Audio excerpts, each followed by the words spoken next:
Hi students, welcome back to our channel. ఈరోజు ఈ వీడియోలో యానిమల్ డైవర్సిటీ 1 సంబంధించి పోస్ట్ స్టూడెంట్స్ ఎవరైనా ఉంటే వాళ్ళు నేర్చుకోవడానికి why biodiversity is more in the tropics అనేటువంటి క్వశ్చన్ చూద్దాం. ఎవరైతే పోస్ట్ స్టూడెంట్స్కి మాత్రమే ఇది. Simplified version of the question answer రెండు కూడా.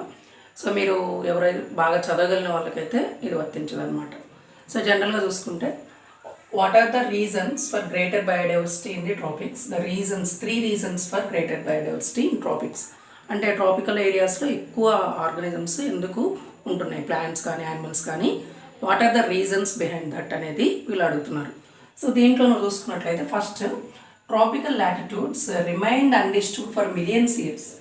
మిలియన్ ఆఫ్ ఇయర్స్ వాటి యొక్క లాటిట్యూడ్స్ కానీ హైట్ వేరియేషన్స్ ఇవన్నీ ఏం చేంజ్ అవ్వవు.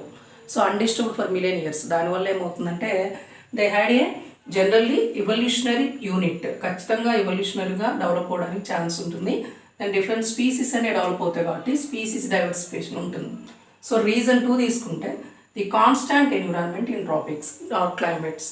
కాన్స్టాంట్ ఎన్విరాన్మెంట్ ఎప్పుడు ఒక సీజన్ తర్వాత ఒక సీజన్ తర్వాత ఇంకో season, there is a uniformity ఖచ్చితంగా ఉంటుందో, ప్రిడిక్టబుల్ ఎన్విరాన్మెంట్ ఉంటుంది. దానివల్ల కూడా one of the reason for the greater biodiversity. Then niche specialization అంటున్నాం దీన్ని కూడా పర్టికులర్గా. తర్వాత రీజన్ 3 చూసుకుంటే abundance of resources like solar energy from the sun, then water. దాంతోపాటు contributed to higher productivity of food. Productivity of food ఎక్కువ ఉండడం. Next చూసుకుంటే these are all leads to the greater biodiversity.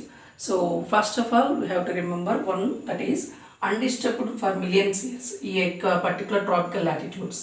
Next constant environment. ట్రాపికల్ ఏరియాస్లో climate point of వ్యూలో కూడా environment ఎప్పుడు ఒక సీక్వెన్స్ మెయింటైన్ చేస్తుంది.